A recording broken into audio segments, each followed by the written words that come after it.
Bom dia, meu nome é Júlio César. Eu estou aqui para fazer um agradecimento ao Moré André Klein Rosa por estar hoje no grupo dele, por ele ter feito tanta coisa que tem me ajudado. E eu quero agradecer, inclusive, de ter feito o mapa cabalístico feito pelo Moré André Klein Rosa. Quero agradecê-lo por ele ter me ajudado. Quero agradecer a Deus por hoje estar trilhando o caminho da Torá, do judaísmo, da comunidade de Israel. Agradeço imensamente ao nosso Deus, Criador Todo-Poderoso, e convido vocês a seguirem o Moré André Klein Rosa, que muito pode fazer por vocês. Tenham todos um bom dia. Meu grande abraço. Vamos seguindo, né? Hoje a gente vai falar de Shavuot um pouquinho. E vai ser uma aula que nós já fizemos, mas sempre a gente renova vão ter novos aspectos, né? Que me tragam uma oferenda. Essa é uma parte da Torá. Frequentemente nos ouros, rabinos parece estar reinterpretando um versículo. Que me traga uma oferta. Mais uma vez, Rabi Hamuná Sabá, o ancião, abre a discussão sobre esse tópico, falando da união de Zerampim com Malhut e de seu acordo mútuo para oferecer a Malhut uma chance de habitar entre os filhos de Israel. Malhut é, portanto, a oferta que se falou anteriormente. O Rabi Ieba Sabá, o ancião, diz que, embora a levem só, podem levá-la com permissão e aprovação do seu marido. É necessário realizar para ele um serviço de amor, e depois, com seu amor, tomar a minha oferta. E é o que acontece durante o serviço da oração, né? Então, veja, é durante o serviço da oração. A explicação é seguida por uma listagem dos dias santos e dos dons que acompanham cada um deles. Esses presentes são ouro, prata, latão, azul e roxo e escarlate. Depois disso, está o segredo dos 10 dias de expiação e seus dons especiais. E assim Malhut é tomada e estabelecida em seu lugar entre os que vivem na terra. Qual a relevância dessa passagem? Durante os dias santos superiores, especificamente Rosh Hashanah, que é o ouro, Yom Kippur, que é a prata, a dimensão de Malhut sobe para o reino de Keter, o nível mais alto da atmosfera. E a atmosfera aqui não é uma atmosfera comum, é uma atmosfera espiritual. Portanto, cabalisticamente, a expiação não significa arrependimento, mas sim uma unir a mente, que é a união e unidade entre o mundo superior e o mundo inferior. À medida que reconhecemos e arrancamos os nossos traços negativos, o verdadeiro significado do sacrifício ou oferta e purificamos nossas almas. Subimos a alturas espirituais mais elevadas. Nossos pecados, que são de cor escarlate, vermelho, são purificados para que nos tornemos brancos como a neve. Essa passagem acende o poder purificador dos 10 dias de expiação, que são Yom Noraim, ou os 10 dias que intercedem a Yom Kippur. Esse poder de erradicar todas as qualidades morais da nossa natureza. Ela limpa todas as iniquidades da humanidade, tornando nossas almas tão brancas quanto a neve invernal. No mundo físico, essa limpeza ocorre todos os anos durante Rosh Hashanah e Yom Kippur. Mas como o Zohar está acima do tempo, veja, o Zohar está acima do tempo e do lugar, acima das fisicalidades, porque este tomo místico lida com o mistério da alma e os segredos dos segredos. E o efeito e os resultados são arrebatadores, universalmente e também universais e macrocosmicamente, ou seja, macrocósmico. E no agora, nossas ações aqui são a expiação final e a redenção final para a civilização humana, graças à justiça e ao poder dos rabinos citados aqui em todo em todo o Zohar. Aqui diz, Patá, Veamá, Vaikehu, Li, Terumá. Ele abriu a discussão. Patá, que traga-me uma oferta, não é? Que traga-me uma oferta, Shemot 25, 2, ou seja, Patá, Veamá, Vaikehu, Li, Terumá. A oferta é Terumá. Pois bem, vamos dar uma olhada aqui no versículo citado. Pois bem, Timóteo 25, está aqui já. Então, diz aqui, olha, diz ao povo, da Bereu Bene Israel, vai que ruliterumá, que é o que nós lemos lá. Essa palavra, vai que ruliterumá, meete coishi a se de venur livou taqueru et terumá. Dizei ao povo israelita que me traga um presente, aceitai presentes para mim de todas as pessoas cujo coração for assim comovido. A gente traz aqui para vocês uma questão muito lógica dentro da Torá em relação, não é, às questões que serão discutidas aqui hoje. Nós vamos pular aqui a palavra, não é, da Torá, 25:2.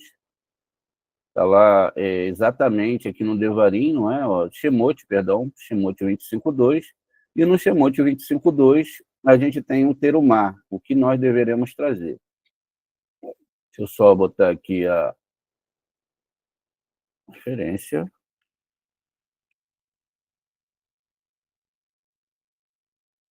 Está aqui, Shemot 25:2.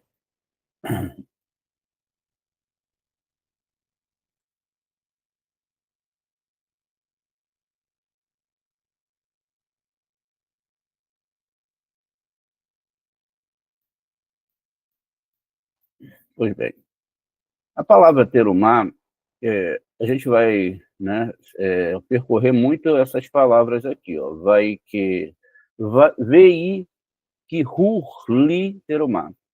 A palavra terumá em si é uma palavra que basta se olhar, né, nos aspectos que a gente vai analisá-la aqui.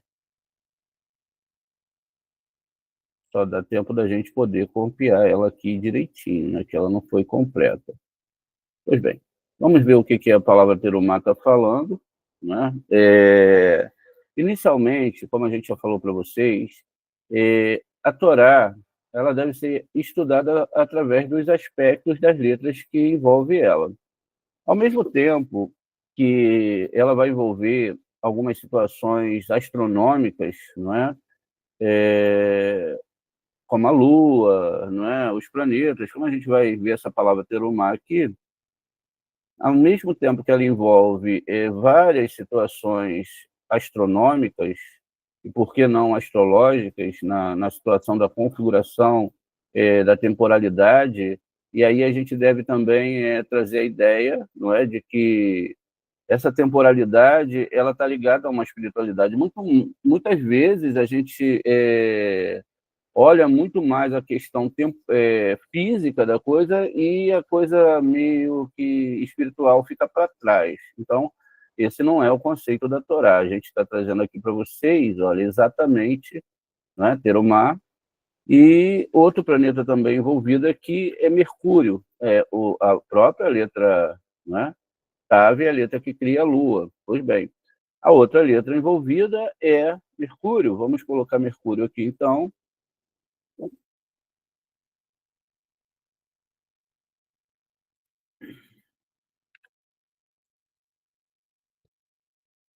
Mercúrio é bem parecidinho ali com a Lua, né? Parece assim, não parece assim na cor, etc.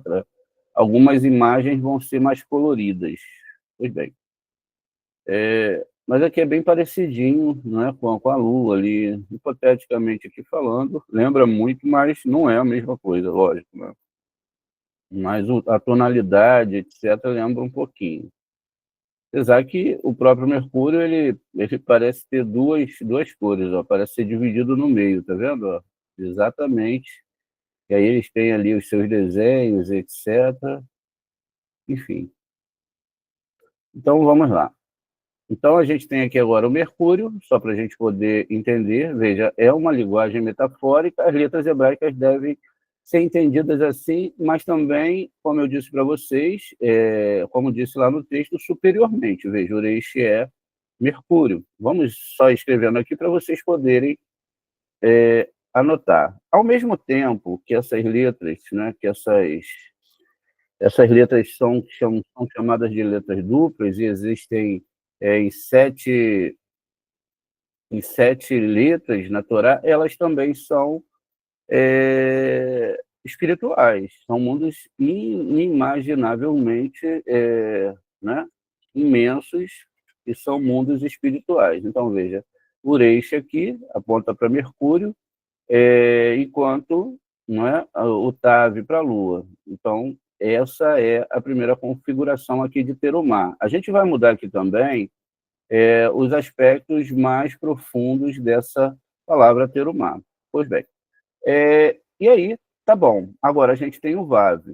Nesse caso aqui, o Vav ele representa Zerampim. Só que existe um parâmetro aqui que deve ser muito bem observado para que a gente possa, não é, ter uma ideia mais profunda e não fique somente atolado na questão dos planetas. Não é? O planeta é uma coisa, é necessário, é uma criação, enfim. Mas a gente sabe, não é, que a Torá está falando o quê? De espiritualidade, né? Está falando de coisas espirituais, aquilo que quebra a questão física, entendendo também que a questão física faz parte da espiritualidade. Pois bem, então nós temos aqui, agora, o Vav, que usualmente abrange aqui 6 sefirotes, não é? Ela tem essa conotação, mas ela também, né, aqui, ó, o Vav, sempre eu boto para vocês, né, pode ficar um pouquinho repetitivo, mas é para que vocês possam realmente cada vez entender melhor. Então, o Vav, ele envolve essas 6 sefirotes. Muitas vezes o Vav é chamado de Zerampim, e às vezes Zerampim ele representa a própria questão, não é, da nossa Torá, que também, né, às vezes chamada de Vav, Zerampim, etc., como a gente vai perceber já já. Pois bem, então, deixa eu só botar a letra Vav aqui, para a gente poder continuar. O Vav, ele representa essas 6 sefirot, até porque o numeral de Vav, que tem sons distintos, né? O Vav, ele é uma consoante, mas, vez por outra, ele assume um papel de vogais. Por exemplo, o O e o U. não é? Então, se caso esteja aqui o pontinho, tá vendo? O Dagesh aqui no meio dela, não é? O Roland também, como se chama, quando está na cabecinha. Então, veja, ele tem sonoridades diferentes. Nesse caso, ele está com som de U. E quando está em cima aqui, ele é um Vav Roland, não é? Ele, então, tem um som de U. Nesse caso, é assim. Mas, usando a lógica da leitura avançada da Torá, aqui eu também teria uma lua. Por quê? Mesmo que o Vav que esteja aqui no Zerampim seja Vav, eu também tenho um Vavim dentro da letra, dentro da Sefirá, que é chamada de Esod. Como que eu sei que essa Sefirá de Esod, esse Vav está dentro de Esod? Quando ela tem aquele pontinho central. Veja, a gente está saindo de um sistema, não é? Mais lógico aqui do que se entende dentro do alfabeto hebraico, e a gente está vendo aqui como é que funciona essa questão dentro da situação. Veja, eu tenho 2 vavins, é assim que se chama no plural, e aí um vavim ele está aqui dentro, está vendo? Dentro da própria Yesod, dentro da Yesod. Então ele é Yesod também. Precisa analisar essas coisas. Veja, quando ele está com um pontinho dentro. Não faz parte da aula, mas só para a gente entender melhor, quando ele está com um pontinho acima, então veja que ele é um Vav Roland, aí a configuração vai mudar. Por quê? Ele já vai ser a representação de Yesod, tá vendo? Então, ó, com um Vavzinho na cabeça, Tiferet, perdão, ele é a representação de Tiferet. Então, se no caso nessa palavra ele tivesse acima, ele ia ser Tiferet. Como ele tem um pontinho no meio, ele é a lua. O Mem vai representar exatamente a parte aqui de baixo, não é? Que é a ligação entre Netza e Od, tá vendo? Ele faz uma parte central, enfim. Então, todas essas coisas devem ser muito bem entendidas, por quê? Para que quando você faça a leitura da Torá, você possa, não é, compreender o que você está falando e entender as partes da árvore sefilótica que você está analisando. Veja, a gente está ainda na primeira letra, não é? E estamos fazendo uma análise aqui, ó, vamos mudar a coisinha do nosso Vav, para que a gente... Mem, perdão, ó, a mulher está acordando ainda. Então, veja, aqui o Mem faz essa ligação aqui, é uma das 3 letras mães, tudo bem. Entendido isso, a gente já viu o trabalho que daria só para a gente entender esses aspectos, né, dessas letras, tá vendo?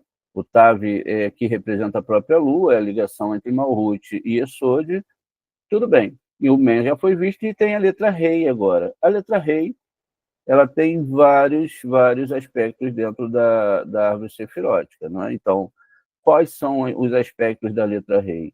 No final, não é, ela pode representar aqui a letra que é Malhut. Lembrando que não é um Malhut de Malhut, mas não é um Malhut elevado, do nível de Nefesh, ou seja, para chegar na diferença de 2 Nefeshs que existe, como a gente já citou, tem que se começar a estudar a Torá e começar a avançar os mundos espirituais. O outro rei que existe, ele vai estar dentro de Biná, lembra? Então, ele está aqui dentro de Biná. E ainda existe mais um rei, né, que vai estar aqui dentro, exatamente fazendo a ligação de Keter e Rohimá. Então, também existe esse rei aqui em cima. Lembrando que em toda árvore sefirótica existe reis e reis. E lembrando que as árvores, as letras hebraicas, por mais superiores que sejam, elas não são eternas, elas são representações divinas e onde o eterno está não existe nada, tá bom? Então, ó, 3 pontos, e por incrível que pareça, esses 3 pontos numa árvore sefirótica faz o numeral 15, que é o nome Yud-He-Vav-He.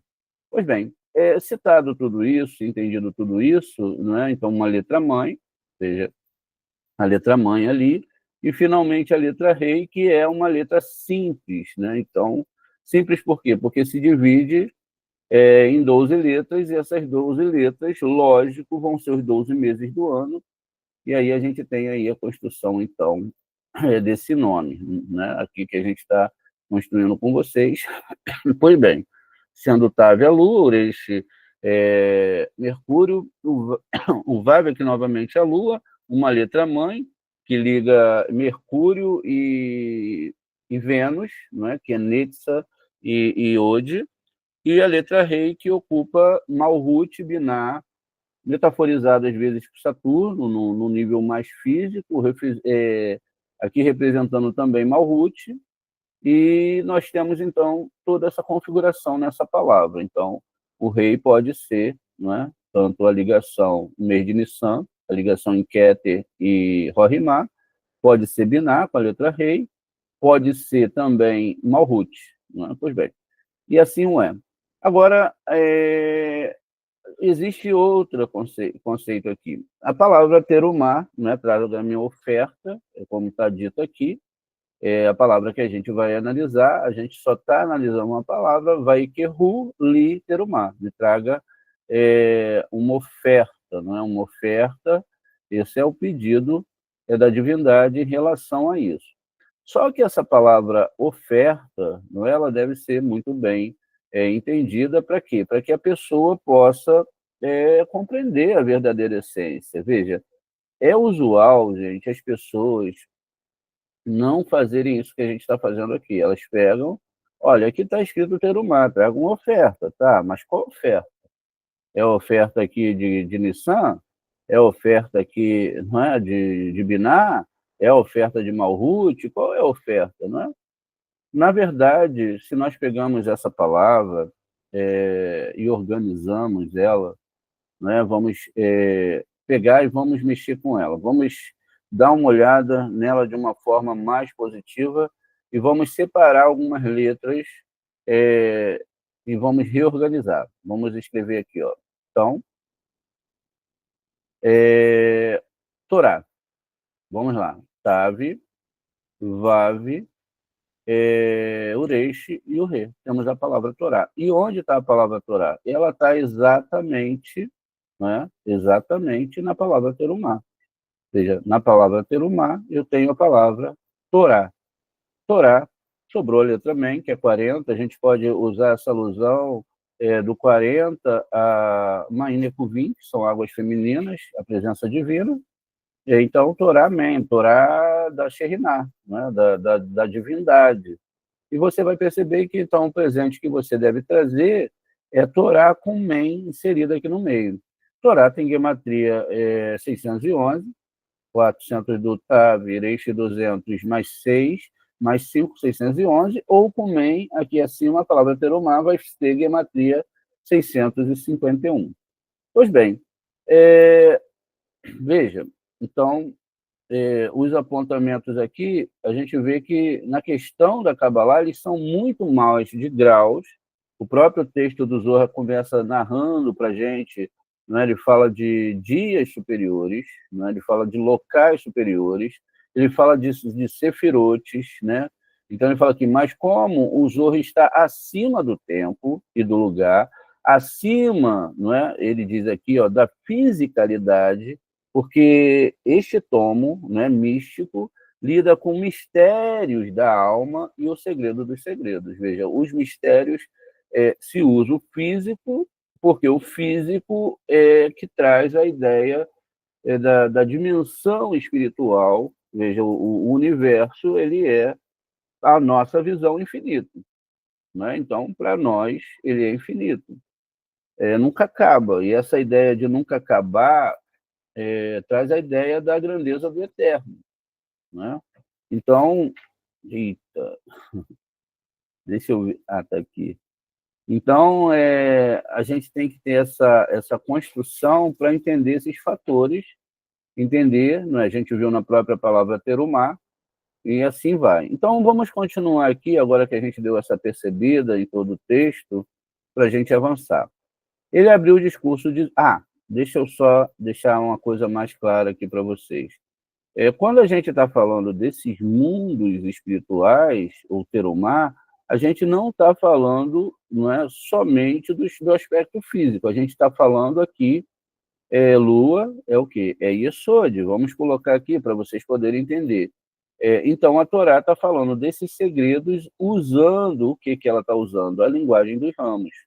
Quando ela usa a linguagem dos ramos, o que ela está dizendo para a gente? Olha, eu estou aqui com vocês, mostrando para vocês uma coisa, não é? Uma coisa diferente. Eu estou falando de Yesod. E aí, é lógico que Yesod, não é, gente? Vai ter todo um segredo para a gente poder perceber, não é? Para a gente poder analisar. Veja, vamos lá, vamos botar um nomezinho aqui dentro. Ó, Yesod.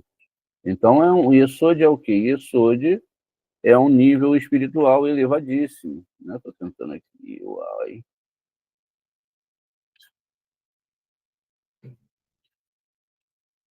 Ó, Yesod é um nível elevadíssimo. Mercúrio vai ser representado agora, não é por...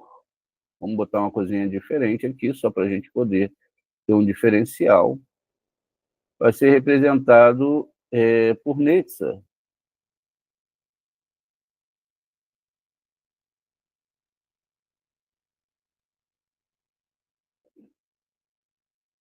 Botando só a cor aqui não significa que essa seja a cor da Sefirá, porque basicamente Sefirá não tem cor, né? Mas a gente usa aí umas metáforas, como a gente vai entender agora também, ó.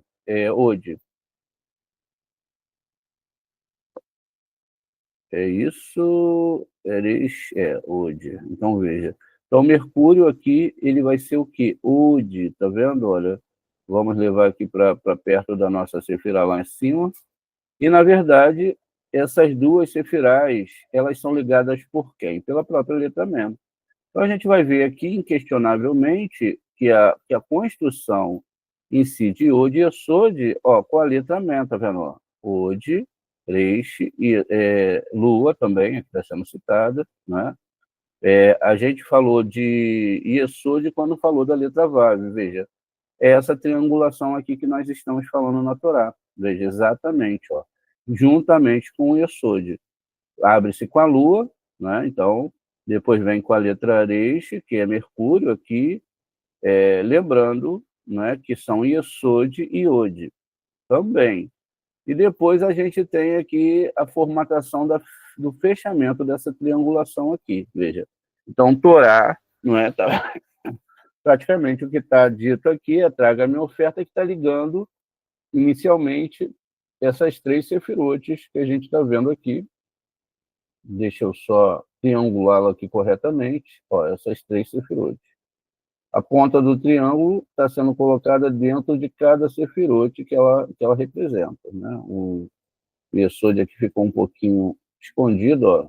Então, essa é a formatação que deve ser entendida aqui em relação à Torá, né? Para que a gente possa, ó, essa triangulação aqui, tá bom? Eu acho que ficou bem entendido. Pois bem, essa é a ideia aqui do Zohar em relação a essa construção, o que está sendo realmente conversado aqui. Isso envolve anjos, espíritos, santidades, elevações e elevações. Aí continua o texto, então. Agora sim, ele abriu a discussão dizendo que me traga uma oferta, que a gente já entendeu. Timóteo 25:2. Aqui está a unificação de cima, veja, do Zerampim, que a gente falou, 6 sefirotes, e abaixo, que é Malhut, sobre um princípio, porque eu, aí a palavra aqui, para mim, né, deixa eu só li aqui, ó, tá vendo? Para mim, porque li, de Zerampim, ou para mim, que é Zerampim, né? Então essa palavra ali está sendo chamada de Zerampim, é uma oferenda, né? Zerampim, perdão, e uma oferenda. A oferenda é toda Malhut. Não está escrito que traga uma oferta, e sim que me traga uma oferta para mim, li, né? Por isso mostra acima e abaixo em um princípio, sem qualquer separação. Então, a ideia é de que quando a pessoa chegou na questão do Terumá, ela conseguiu fazer espiritualmente a ligação de todos esses aspectos aqui citados, né, nessa palavra terumá.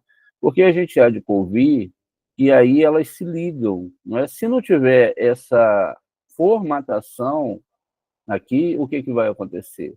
Não vai haver a conexão. A pessoa não consegue conectar de acordo com a Torá. E tem que ser de acordo com a Torá. Como se faz isso? O próprio texto falou, através de rezas, de oração, de entendimento. E aí continua, não é? Me tragam oferta, Malhut, não está escrito que tragam para mim, etc. Mas agora eles se tornam em um princípio, veja, sem qualquer separação. Isso não significa também que você vai ver esses planetas baterem, se chocarem, ou que você vai... Nada disso, é uma questão interna de elevação, e aí você entende que você está evoluindo. Aí ele continua aqui. Meet kou ishi ashe udevanu levou tikehu et terumá. Então, todo homem, não é, cujo o coração, não impele a dar voz, tomará a minha oferta. Todo homem que tiver um coração, ele diz aqui, né, um coração apto para dar, tomarás a minha oferta. Ele pergunta, nessa passagem deveria ter dito, todo homem cujo coração o inspira. Por que todo homem? E ele responde, em que o assunto, então, ele está falando por que coiche, por que todo homem? Né? Coiche, por que isso? Ele pergunta. Essa passagem deveria ter dito todo homem cujo coração o inspira. Por que de todo homem? Ele responde, aqui está o segredo para quem entende de medidas, veja, de graus, de medidas. Felizes os justos, os tzadiquins, que sabem colocar o desejo do seu coração diante do supernal Santo Rei. Todo o desejo do seu coração não é para este mundo. O seu desejo e seu desejo vão, mas eles sabem e se esforçam para colocar o seu desejo e se apegar ao alto, a fim de atrair para eles o desejo do mestre de cima. Pois bem, o que nós mais vemos aí? Pessoas que o Eterno vai testar, e como ele vai testar?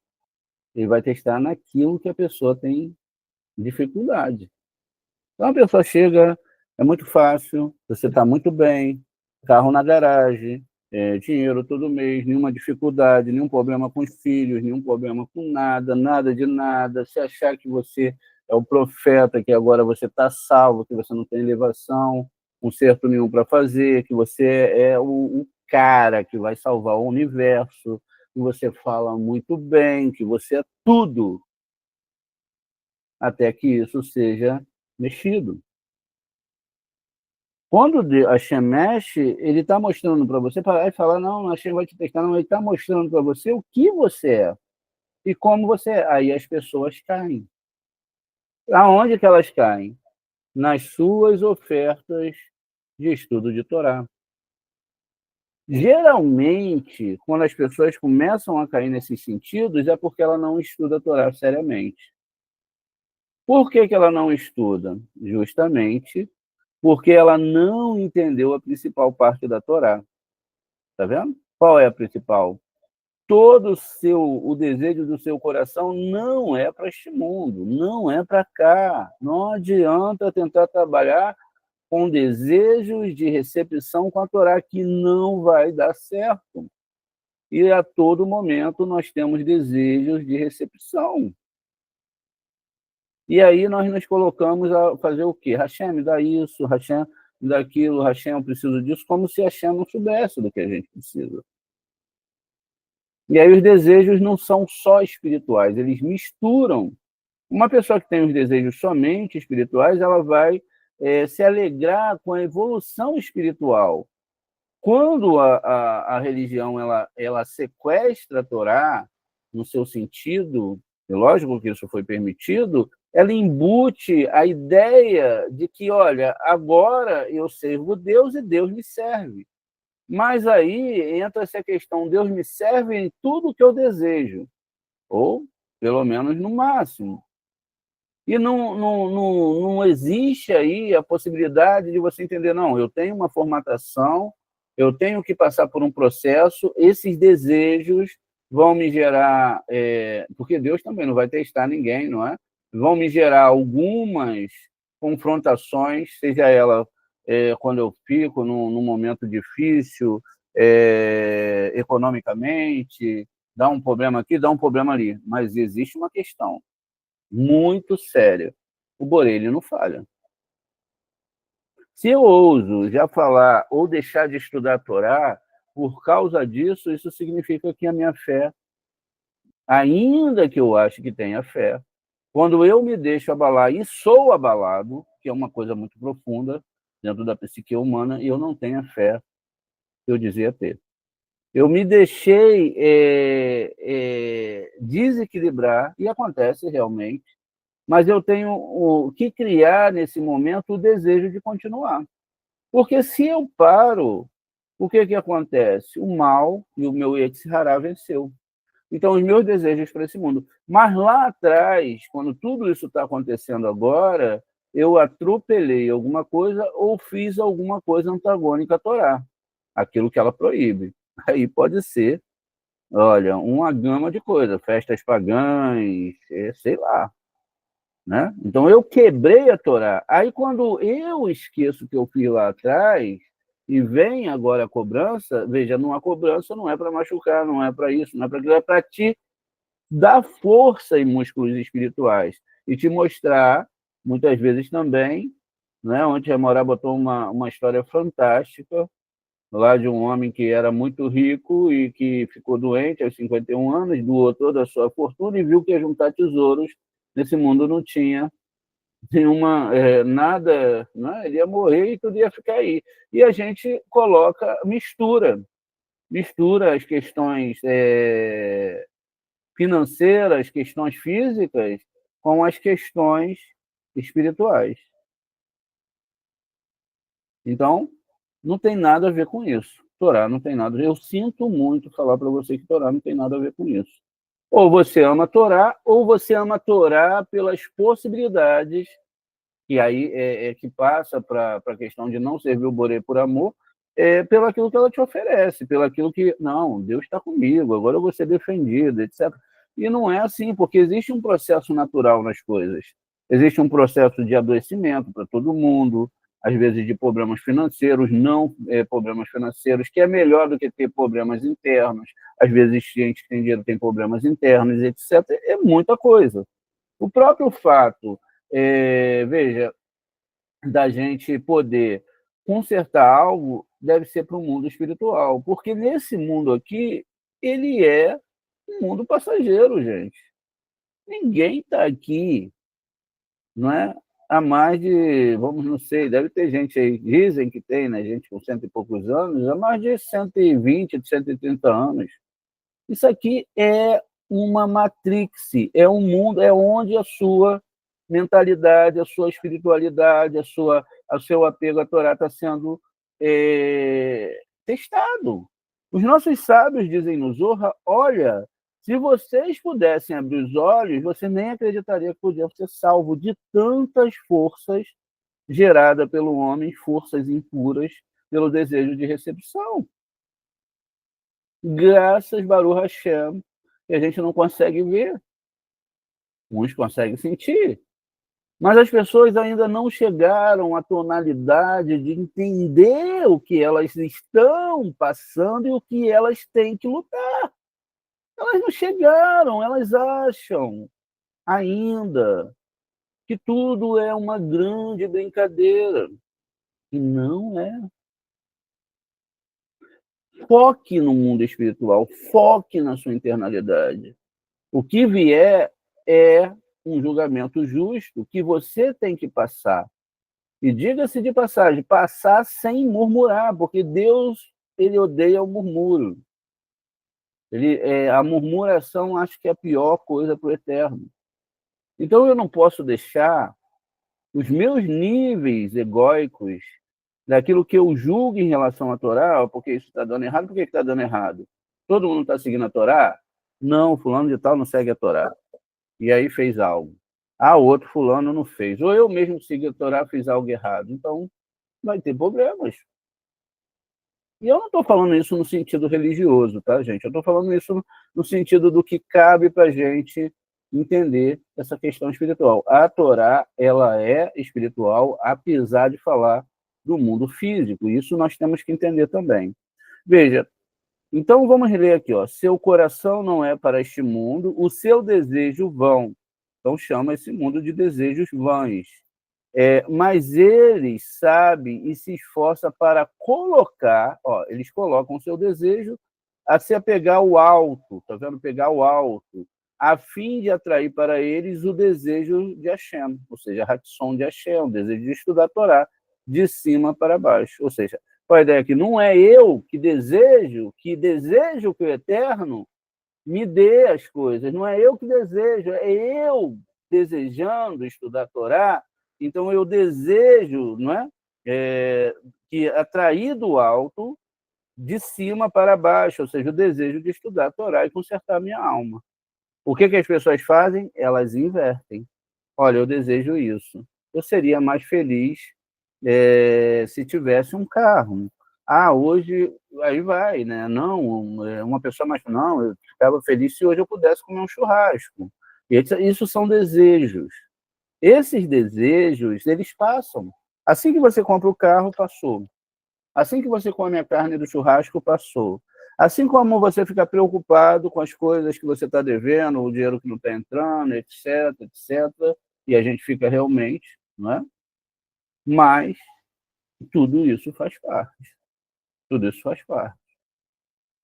Mesmo quando as pessoas, às vezes, estão lidando com cabala e elas pegam a parte que cabe ao Boré, o Eterno, e usam para outra coisa e falam, não, hoje eu vou mexer nas questões aqui do Boré. Elas estão sendo testadas no seu desejo.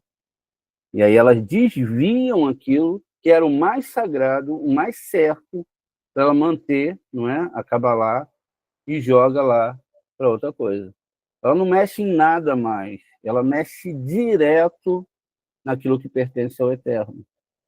Por que ela faz isso? Falta de temor, falta de amor, falta de temor mesmo. Veja, continua então. Então, os desejos não são para esse mundo, a gente tem que espalhar a Kabbalah, a gente tem que trazer esse ensinamento para as pessoas, porque as pessoas estão perdidas nessas questões de recepção. Então, a religião, para ela, é uma recepção. Se elas querem ser judeus, elas querem ser judeus para serem ricos. Mas elas não viram que os judeus passaram por muitos problemas e passarão por muitos problemas. Enquanto não se ensinar a Kabbalah, vai dar problema. Porque a verdadeira Torá é a Kabbalah. Aí, quando não é isso, vai para a Igreja Batista, que promete prosperidade, a Igreja Universal, outras igrejas, etc, etc. Sempre tem que haver um lucro. Ou o lucro é espiritual, ou o lucro é físico, é monetário, mas muitas vezes sentimentais, no casamento, ou que a filha vai casar com alguém que tem condição. E nada disso tem a ver com Torá. Então, nós viemos carregados não só do próprio desejo do ego, que já é 100% dentro de todos nós, e aí a gente vai, então, vir ainda para uma formatação religiosa que intensifica o desejo da recepção.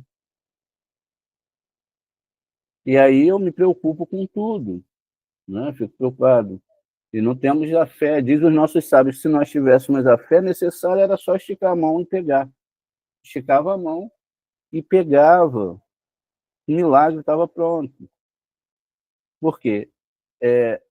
Teríamos passado do nível do ego, não pegaríamos nada além do que nós precisamos, essas coisas também não nos abalariam.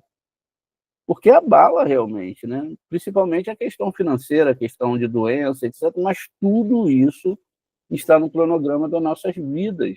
E é um teste do Boré.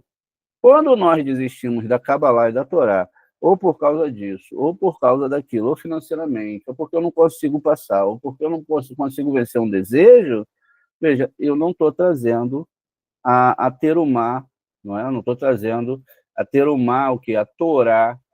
Torá. Torá vem da palavra orá, que é ensinamento, aprender ensinamento, eu não estou estudando a Torá. E se eu a estou estudando e não estou chegando nos níveis de Or Hassadim, que é a luz divina, então eu não estou doando nada.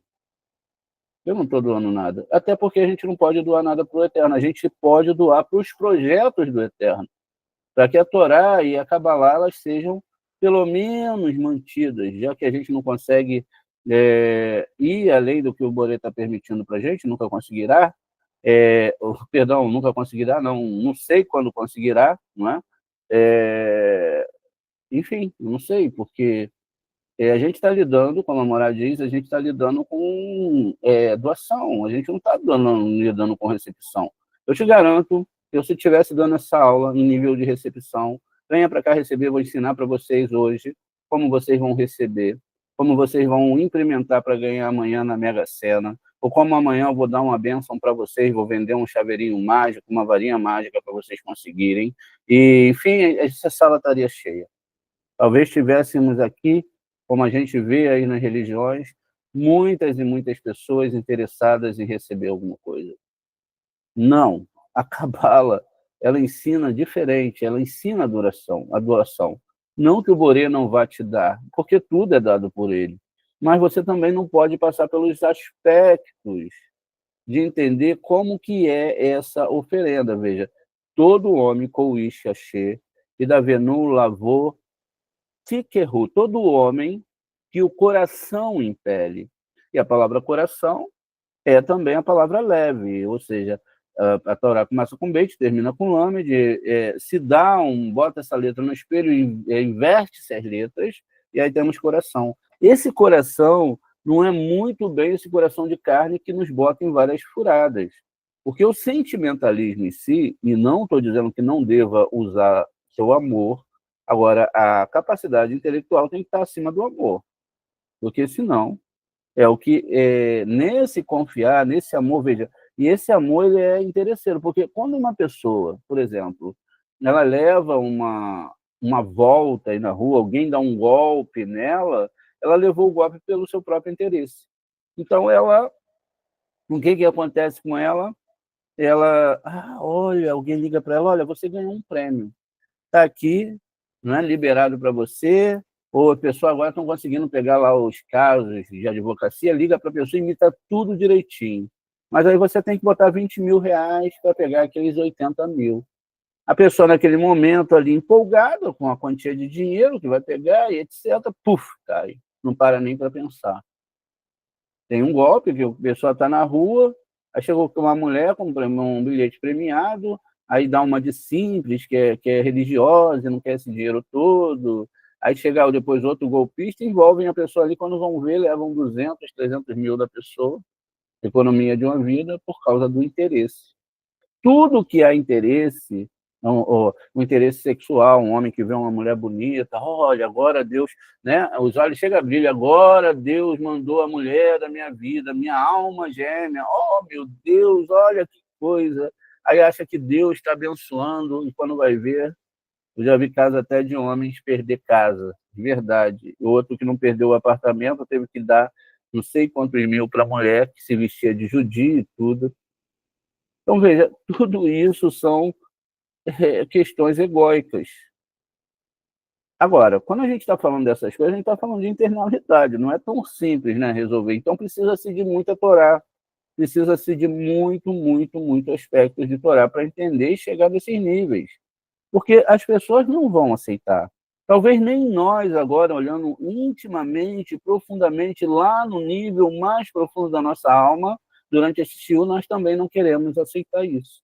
Nós queremos tudo, não é, aquilo que nós não temos, e queremos tudo aquilo que não nos é oferecido.